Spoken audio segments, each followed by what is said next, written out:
what's up YouTube? Welcome to today's video where I'm going to go over a madman on Reddit who identified over 2,000 rare items for an experiment.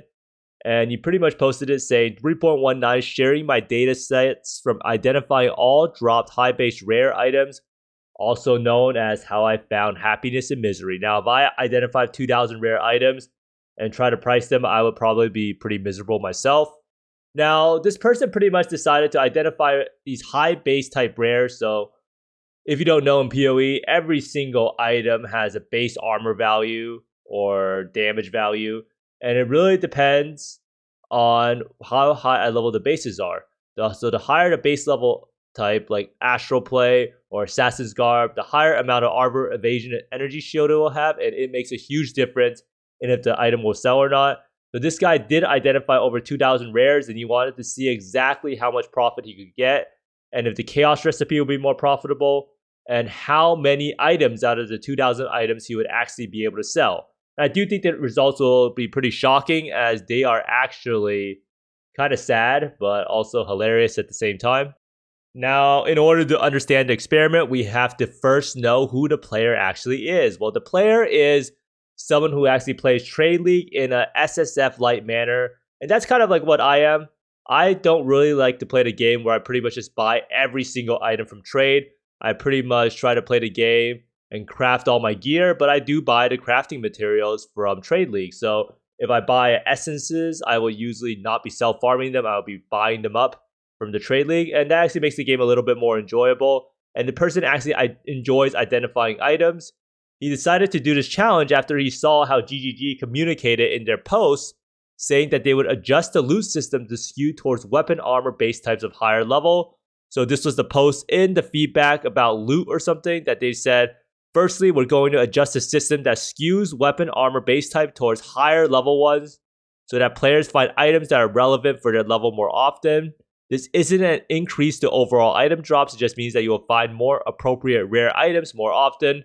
So he took this as a challenge of sorts, and he wanted to see if the new drop rares of having higher level bases would be really that bad. And there is a myth that goes around, or maybe not a myth, but a fact that dropped rare items are absolutely awful. And he wanted to see if that was going to be the case or not. Now, he did use a specific method for doing this. He added pretty much 2 custom lines to the filter that included rares for every single high level base type. So we go see here, and this is the Reddit post, and I will include it in the description if you wanted to actually go into the method of his madness. So he had these base types.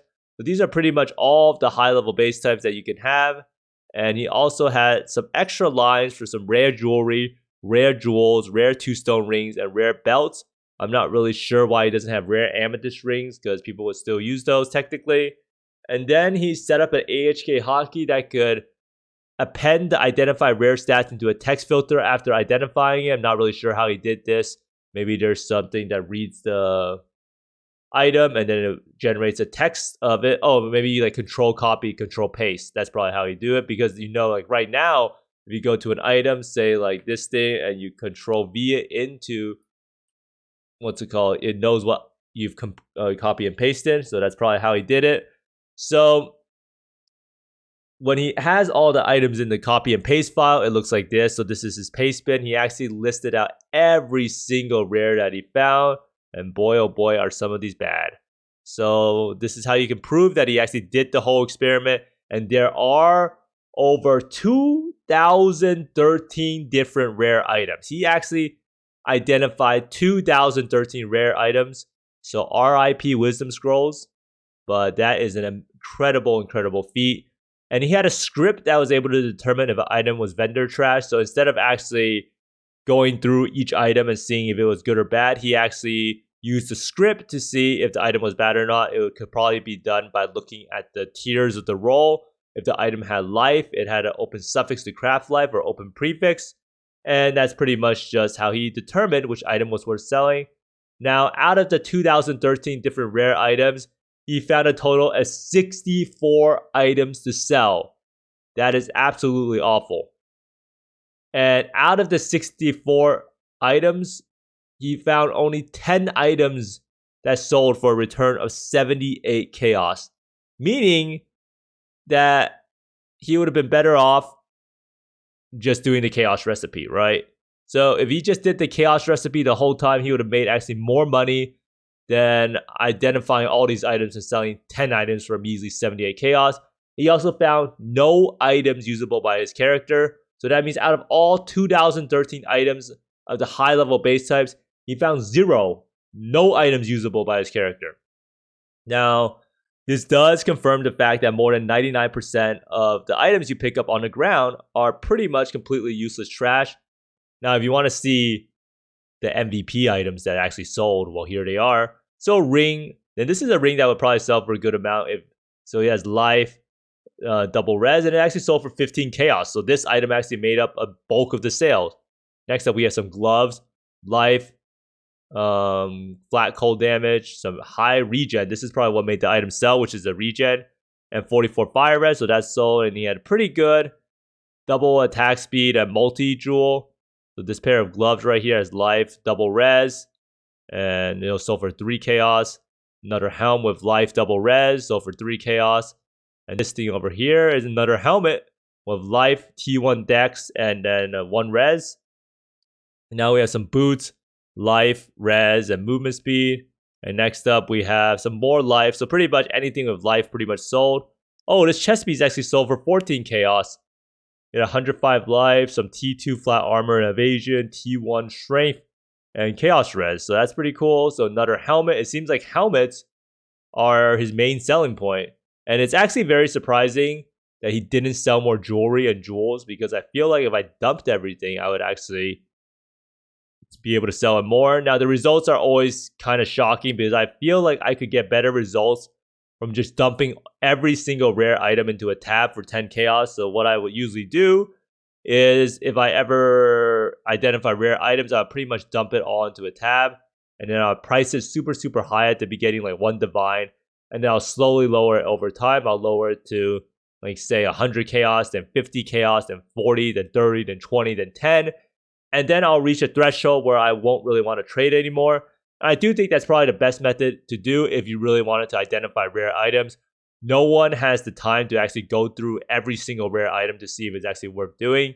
And I do think that these results are kind of an indictment on the league itself, because there's probably not many people buying items or rare items. Most people are probably crafting it with essence spamming or fracturing and then ecstasing. And he probably made exponentially more currency from raw crafting some rares.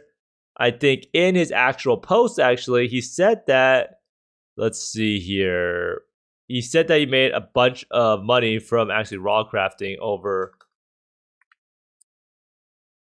what's it called? Raw crafting over, okay, so he said, to contract this, 2 decent items I'm still using were raw crafts I made along the way. I did a lot of expedition. He also made 9 divines, selling 2 other great raw crafts, a quiver and a helmet.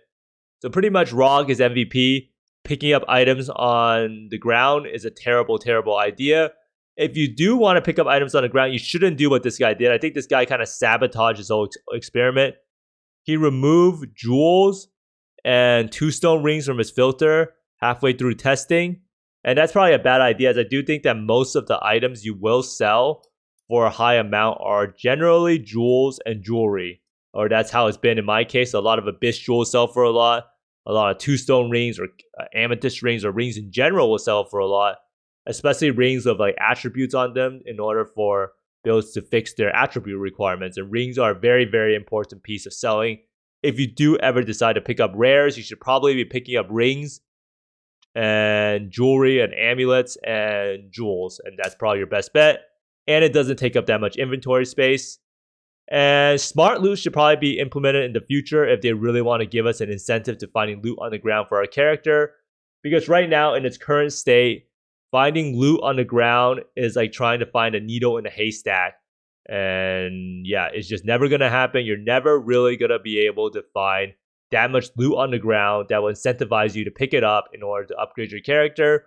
So hopefully this was a fun little experiment. I do think that his results are maybe a little bit too skewed, because he didn't pick up any jewelry and jewels halfway through the experiment. And yeah, it's actually kind of crazy. He sold 10 items out of 2,000 items that he identified. So hopefully this has enlightened you on why you shouldn't be picking up rare items on the ground and why you should leave them on the ground where they belong. But thanks for watching. I hope you find more Mirrors, Exalted Orbs, and Mage Bloods and Divines than me. And see you next time. Bye.